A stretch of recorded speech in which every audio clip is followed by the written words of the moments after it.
আজ হলো সরস্বতী পুজোর চতুর্থ তথা শেষ দিন। তো আজকের দিনে কিন্তু মেয়েদের জন্য একটা খেলার আয়োজন করা হয়ে থাকে, যেটার নাম হলো শ্রীময়ী। এটা কিন্তু প্রতি বছরই হয়। তো আমরা সবাই মিলে চলে এলাম মন্দির প্রাঙ্গণে খেলা দেখতে। তো প্রথমে ছিল খই আর ধান আলাদা করে রাখার রাউন্ড। তারপরে ছিল একটা গেম, যেটার ভিডিও আমি বানাইনি। তারপরে ছিল অডিও রাউন্ড। তারপর ছিল হচ্ছে প্রশ্নোত্তর রাউন্ড, যার জন্য কিন্তু 5 জনকে বেছে নেওয়া হয়েছে এবং ওদের মধ্যে কিন্তু লটারি হচ্ছে। তো দেখা যাক কে জেতে। আপনার মায়ের বাবার একমাত্র বিয়াই মশাইয়ের একমাত্র নাতি আপনার কি? সময় শুরু। জোরে হাতালে দিয়ে সহযোগিতা করবেন।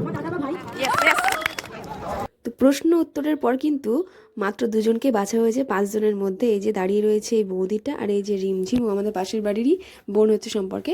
তো ও কিন্তু খুবই টেনশন করেই বলে দিচ্ছে আগে যে পারবো না। তো আমরাও কিন্তু টেনশন করছিলাম, কারণ আমরাও এর আগে নাম দিতাম খেলায়, তখন বুঝতেই পারছো স্টেজে উঠলে একটা আলাদা রকম ভয় কাজ করে। তো আমরা আশা করি যে 2জনের মধ্যে যখন একজন হবে, তো দেখা যাক কে জেতে। 23 তারিখ বাঘ মাসের আর 1431 সন। রূপয়ণ ভাই ঘোষণা। সময় আমরা পেয়ে গেছি। আজকে শ্রীময়ী রিমঝিম মন্ডল জিতে নিল সোনা লকেট।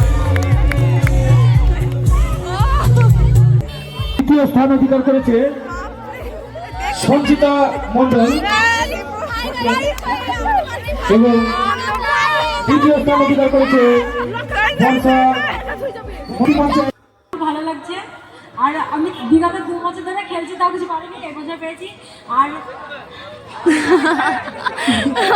2 বছর আইবড় ছিলাম, মানে অবিবাহিত ছিলাম, তাই শ্রীময়ী পেয়েছি এবার, তাই আমি খুব খুব খুব খুশি।